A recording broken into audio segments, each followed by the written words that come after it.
Hi everyone, welcome back to my Gaming AZ. In this video, I'll share some quick and easy steps on how to change card in Roblox. So without any further ado, let's get started. First, open your browser, then tap on the search bar and type roblox.com. Make sure you logged into your account. In the home page, you will see gear icon at the top right corner of your screen. Tap on it.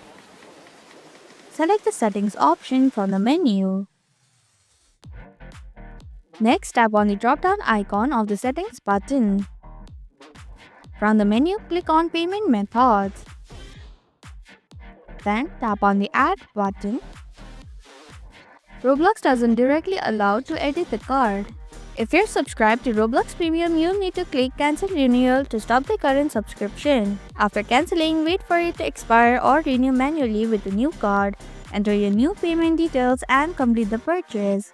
If you are not subscribed to Roblox Premium, you'll need to enter your details of credit card or debit card. And that's how you can change card in Roblox.